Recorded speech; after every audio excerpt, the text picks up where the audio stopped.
Have you ever wondered what would happen if a team of engineers from the car world decided to swap 4 wheels for 2? Well, this.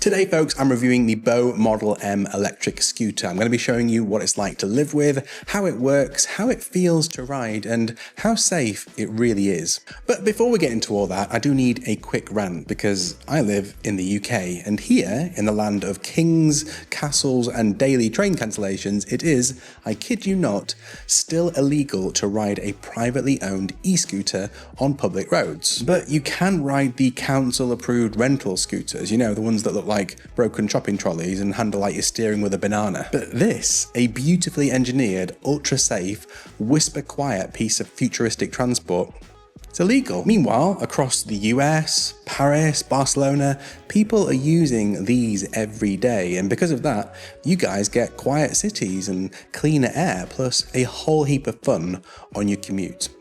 Anyway, rant over, let's get into the review, and we should definitely start with unboxing. Well, unboxing the Bow M feels a bit like you've accidentally ordered a sculpture from the Tate Modern. This thing arrives like it knows it's special, everything is precisely fitted, even the packaging feels like it was carefully engineered to make it super easy to get started. There's no assembly required, it's just ready to go straight out of the box. And as for first impressions, well, it's beautiful, like genuinely object of desire territory.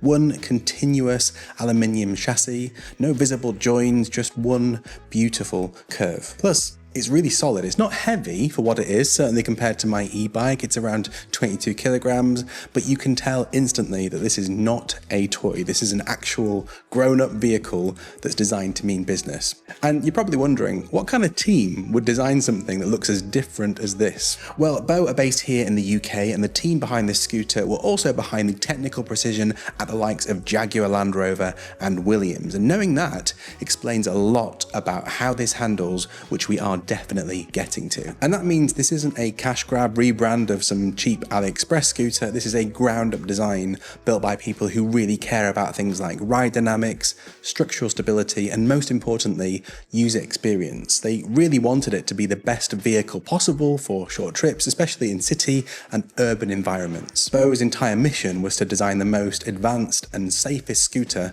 on the market. Not the cheapest, not the flashiest, just the best. And honestly, you can feel that DNA in every corner you take on this thing. Now, side note, as a fun little bonus project, Bow also made one of these that could do 100 miles an hour. And in case you're wondering, that looked like this. Yeah, I know. Let's talk features. First of all, there's the halo light, a full 360-degree lighting system that runs along the stem and it wraps right around the front of the scooter. It's not just good looking, it'll mean that if you're riding this at night, you'll be visible from pretty much any angle, and the position of this means it actually lights the path in front of you too on a nighttime ride.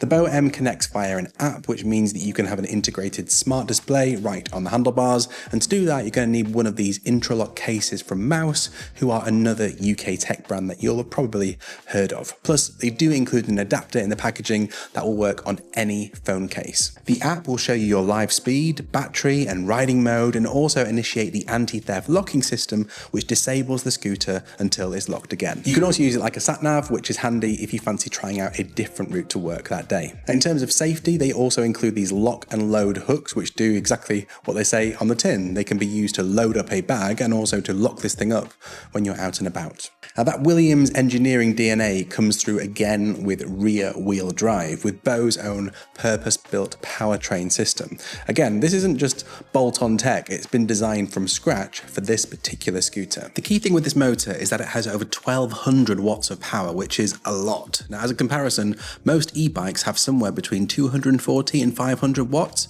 This means you're going to get incredible acceleration and performance that'll get you up hills in a flash, but it's also super controllable, so you never really feel like it's going to run away from you. As for range, well, depending on which model you go for and how aggressively you ride, you can expect up to 41 miles on a single charge.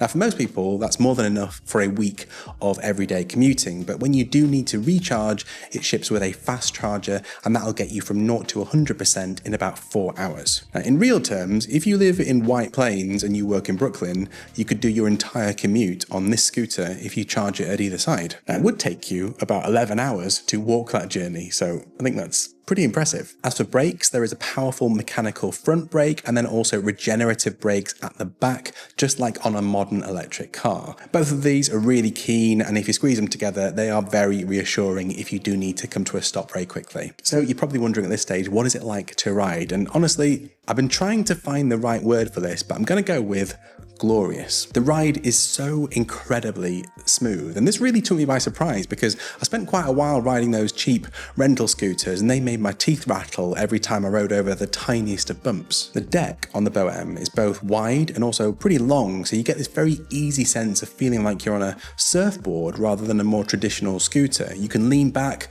without ever feeling like everything's going to lift up or topple over. To get going, like with most electric scooters, you need to push off and then flick this throttle to engage the motor. The acceleration is precise, smooth, and highly responsive. It's really easy to lock into a nice stable cruising speed, but when you do need a burst of extra power, it's right there and it's instant. In the app, you get an option of S or D, which I think is Sport on Drive. D will give you a nice, smooth ride and no surprises.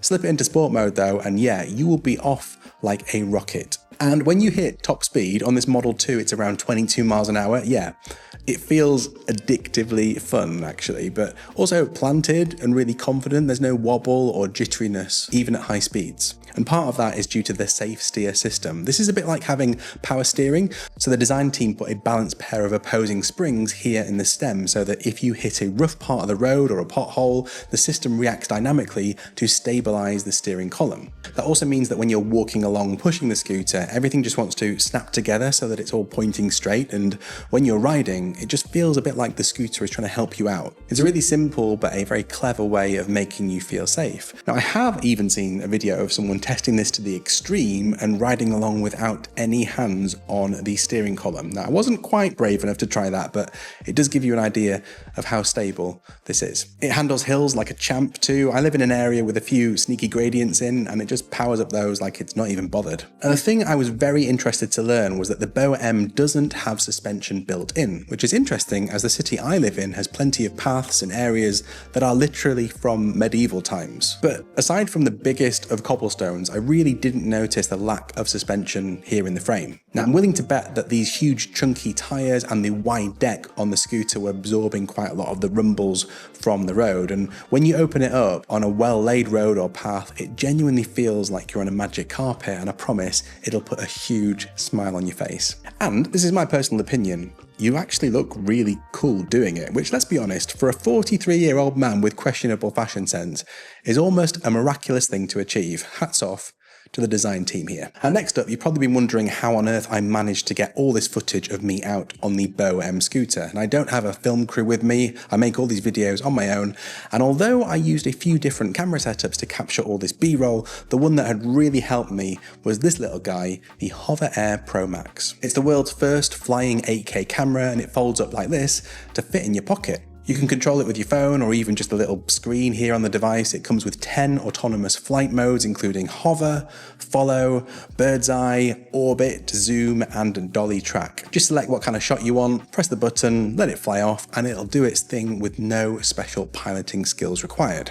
When you're done, you just hold your hand out underneath the drone and it'll land safely. I absolutely love the quality of the 4K slow-mo footage it captured to grab all these autumn leaves falling when I was out on the scooter. The Hover Air drone had no problem keeping up with me even when I was hurtling along at full speed. It'll actively avoid obstacles too in follow mode without you needing to do a thing, as you can see on my little trek through this forest. And when the time comes to take things into your own hands, you can use the optional beacon pack with joysticks attached to control it manually in a more traditional setup. And this is pretty wild. It's got a built-in microphone if you want to chat to your audience whilst you're riding along. If you want to check out the Hover Air series of drones and accessories, just head to the link in the description, and a big thanks to them for sponsoring this section of the video. Right, let's take a look at who I think should be considering the BOM scooter. Now, this should be obvious by now, but just in case it isn't, this is definitely not for kids. It's also not just for nipping down to the shops. Likewise, if you want a cheap plastic runabout, you can get those anywhere. Or if you like off-road scooters with massive suspension rigs, yeah, this probably isn't for you. But if you want something crafted from high quality materials that's beautifully designed, super fun to ride and easy to grab and go, or if there are just some times where you'd rather leave your electric car in the garage for short trips, then I reckon you should definitely think about getting one of these. It's also not perfect. There are some considerations too that I wanted to flag up. Well, first up, there is the price. This starts at $1,390 US for the M1 model and $1,890 US for the mega powerful M2 model that I've been riding in this video. And that is e-bike money, right? But to be fair, everything about this scooter screams premium, so the price shouldn't be too much of a surprise. Oh, another thing, you get a 60-day return window, so you effectively get 2 months to try this out for yourself to see how it fits into your life. I do have it on good authority that they've never had a single unit returned, which I think speaks volumes. Secondly, there is the weight and size. At 22 kilograms, it's not exactly featherweight. You can see from this clip that you can definitely carry it, but you're not going to want to take it up 5 flights of stairs daily, and being so long will mean it's unlikely to fit in small elevators. If you live in an apartment, just bear that in mind and maybe get your measuring tape out before getting your order in. Number 3, a few people I've shown this to have been quite surprised that it doesn't fold. Now, this was an intentional decision by the Bow team in order to give it that super connected ride feeling as well as preventing any maintenance issues. I mean, after all, more moving parts and components means more points of failure. But again, this is just worth bearing in mind if you only have a small space to store this away. And a final consideration is availability. I was super lucky to get my hands on this, but it is in limited release right now. Now, due to all this precision engineering, Bow tend to produce these in quite small batches, so depending on where you live, you might need to wait a bit for one to ship out to you. So, should you buy the Bow M scooter? Well, if you care about build quality, design, and performance, and you want an electric scooter that feels more like it was designed for adults rather than spotty teenagers, then absolutely, yes. I just hope the UK gets its act together on this soon, because this thing deserves to be ridden everywhere. And if you're based somewhere that these are already road legal, great, count yourself lucky, because this is about the best consumer scooter you can get your hands on, and I will happily fight anyone in the comments who disagrees. Huge thanks to Bow for letting me test out the M2 scooter over the past few months ahead of their launch. Now, if you want to pick one of these up for yourself, you can reserve yours by scanning this code or at the link in the description. If you've still got any questions, or if you want me to make a longer term ownership follow-up, just let me know in the comments, and yeah, I'll see you next time.